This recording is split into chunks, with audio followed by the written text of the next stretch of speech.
নমস্কাৰ মই ৰাহুলে লৈ আহিছোঁ আগন্তুক হ'বলগীয়া অসম চৰকাৰৰ বিভিন্ন এক্সাম যেনে এডিআৰই আছাম পুলিচ ইত্যাদিৰ প্ৰতি লক্ষ্য কৰি কিছুমান ইম্পৰ্টেণ্ট MCQ তাৰে আজি আছাম লিটাৰেচাৰৰ পাৰ্ট 4 আলোচনা কৰিবলৈ ওলাইছোঁ আৰু ইতিমধ্যে মই বিভিন্ন ভিডিঅ'ৰ চিৰিজ সম্পূৰ্ণ কৰিছোঁ যদি ভিডিঅ'বোৰ আপোনালোকে চোৱা নাই ভিডিঅ'টিৰ ডেছক্ৰিপশ্যনতে পাব লিংকবোৰ আৰু ইতিমধ্যে হৈ যোৱা সকলোবোৰ ভিডিঅ'ৰ আপোনালোকে PDF ল'ব পাৰিব মোৰ টেলিগ্ৰাম চেনেলৰ পৰা টেলিগ্ৰাম চেনেলৰ লিংকো মই ভিডিঅ'টিৰ ডেছক্ৰিপশ্যনতে দি দিম পিছে বলক পলম নকৰাকৈ আজিৰ আছাম লিটাৰেচাৰৰ পাৰ্ট 4 ভিডিঅ'টি আলোচনা কৰোঁ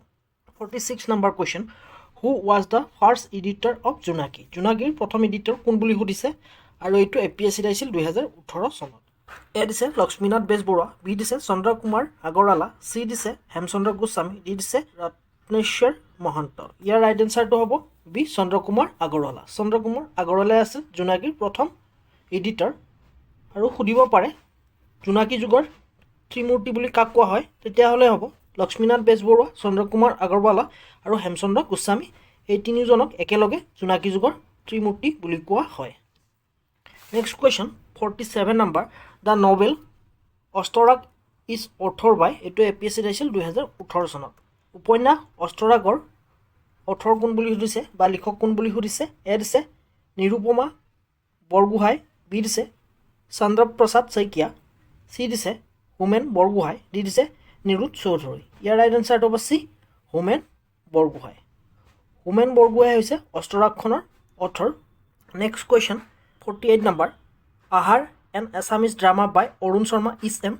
আহাৰ এখন অসমীয়া ড্ৰামা এখন কি বুলি সুধিছে এইটো APSCত আহিছিল 2018 চনত এ দিছে ছ'চিয়েল ড্ৰামা বি দিছে হিষ্টৰিকেল ড্ৰামা চি দিছে এপিছ'ড ড্ৰামা ডি দিছে নন অফ দ্য এব ইয়াৰ ৰাইট এনচাৰটো হ'ব চি এপিছ'ড ড্ৰামা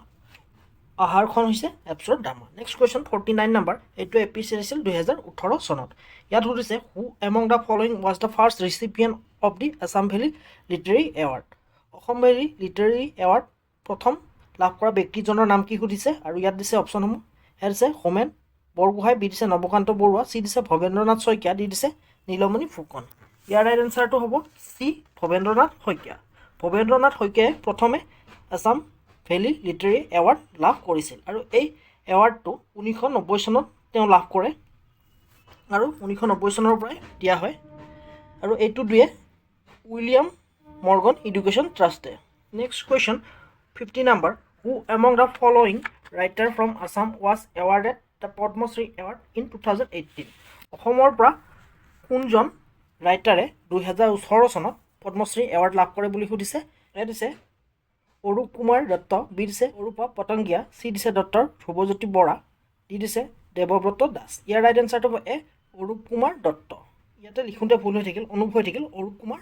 দত্তই পাইছিল next question 51 number who was the founder of Assam association Asom এছ'চিয়েশ্যনৰ ফাউণ্ডাৰ কোন বুলি সুধিছে আৰু ইয়াৰ অপশ্যনসমূহ দিছে এ মাণিক চন্দ্ৰ বৰুৱা বি দিছে ৰাজা প্ৰভাত চন্দ্ৰ বৰুৱা চি দিছে পদ্মনাথ গোহাঁই বৰুৱা ডি দিছে চন্দ্ৰ কুমাৰ আগৰৱালা ইয়াৰ ৰাইট এনচাৰটো হ'ব এ মাণিক চন্দ্ৰ বৰুৱাই আছিল ফাউণ্ডাৰ আছাম এছ'চিয়েশ্যনৰ আৰু এই এছ'চিয়েশ্যনটো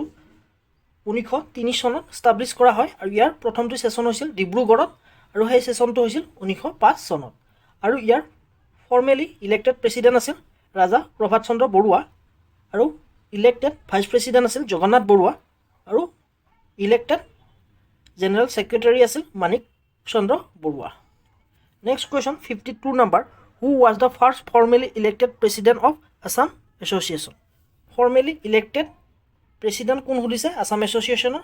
মই ইতিমধ্যে কৈ আহিছোঁ এ দিছে মাণিক চন্দ্ৰ বৰুৱা বি দিছে ৰাজা প্ৰভাত চন্দ্ৰ বৰুৱা চি দিছে পদ্মনাথ গোহাঁই বৰুৱা ডি দিছে চন্দ্ৰ কুমাৰ আগৰৱালা ইয়াৰ ৰাইট এনচাৰটো হ'ব ৰাজা প্ৰভাত চন্দ্ৰ বৰুৱাই আছিল আছাম এছ'চিয়েশ্যনৰ elected president next question 53 number in which year the Assam association first session was held Asom এছ'চিয়েশ্যনৰ ফাৰ্ষ্ট ছেশ্যন কেতিয়া হৈছিল বুলি সুধিছে এ দিছে 1903 বি দিছে 1905 চি দিছে 1910 ডি দিছে 1917 ইয়াৰ ৰাইট এনচাৰটো হ'ব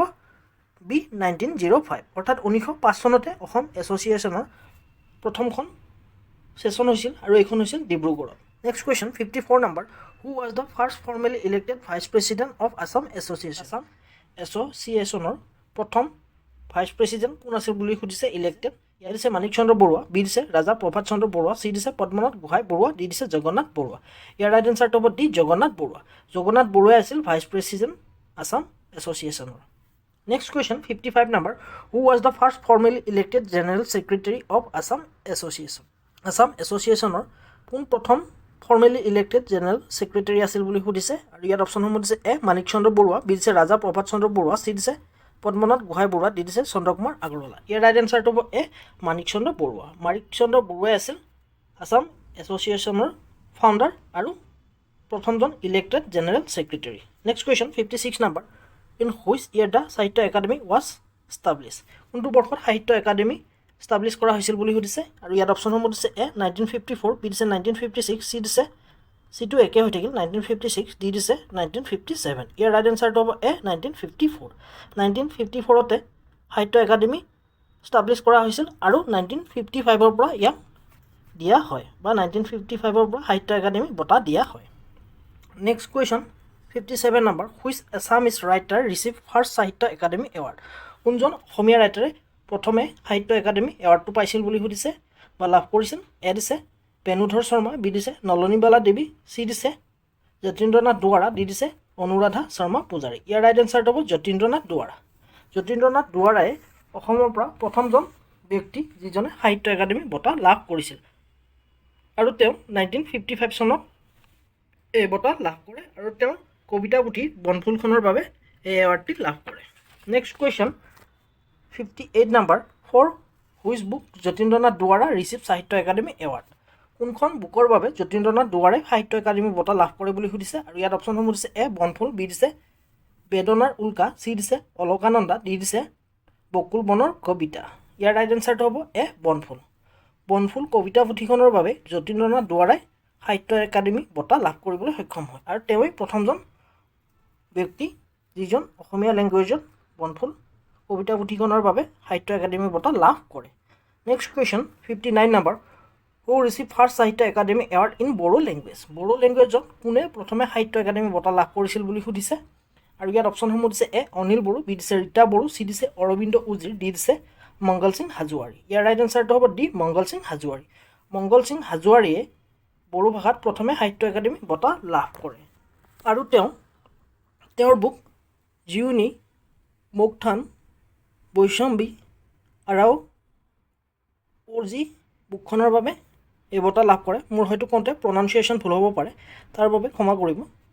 আৰু এই বঁটা তেওঁ 2005 চনত লাভ কৰে আৰু বড়ো ভাষাক 2005 চনৰ পৰাই সাহিত্য একাডেমি বঁটা দিয়াৰ আৰম্ভ কৰে আৰু তেওঁ আছিল প্ৰথমজন ব্যক্তি, কাৰণ 2004 চনতহে বড়ো ভাষাক 8th শিডিউলত অন্তৰ্ভুক্ত কৰে। সেয়েহে নেক্সট বছৰৰ পৰাই এই বঁটা বা সাহিত্য একাডেমি বঁটা দিয়ে। Next question 60 number what is the age limit for Sahitya Akademi যুৱা পুৰস্কাৰ। সাহিত্য একাডেমি যুৱা পুৰস্কাৰ পাবৰ বাবে এজৰ লিমিট কিমান সুধিছে। ইয়াক দিছে 35 ইয়াৰ্ছ, বি দিছে 40 ইয়াৰ্ছ, চি দিছে 45 ইয়াৰ্ছ, ডি দিছে 30 ইয়াৰ্ছ। ইয়াৰ ৰাইট এনচাৰটো হ'ব এ 35 ইয়াৰ্ছ। সাহিত্য একাডেমি যুৱা পুৰস্কাৰ পাবৰ বাবে এজ লিমিট হৈছে 35 বছৰ আৰু ইয়াক 2011 চনৰ পৰাহে দিয়া হয়। অসমৰ পৰা এই বঁটা অৰিন্দম বৰকটকীয়ে পোনপ্ৰথমে লাভ কৰে আৰু তেওঁ অনুশীলন এছেবোৰৰ বাবে এই বঁটা লাভ কৰে। চ' আজিলৈ আশা কৰোঁ মোৰ ভিডিঅ'টিৰ জৰিয়তে আপোনালোকে উপকৃত হ'ব। যদি ভিডিঅ'টি ভাল লাগিছে লাইক কৰিব, কিবা আপডেট কৰিবলগীয়া থাকিলে মোক কমেণ্ট কৰি জনাব পাৰে। তদুপৰি যোৱাৰ আগতে আপোনালোকৰ বন্ধু বান্ধৱীৰ সৈতে চেনেলটো শ্বেয়াৰ কৰিবলৈ নাপাহৰিব। আজিলৈ পুনৰ এটি নতুন ভিডিঅ'লৈ অতি শীঘ্ৰেই লগ পোৱাৰ প্ৰতিশ্ৰুতিৰে আজিলৈ ধন্যবাদ।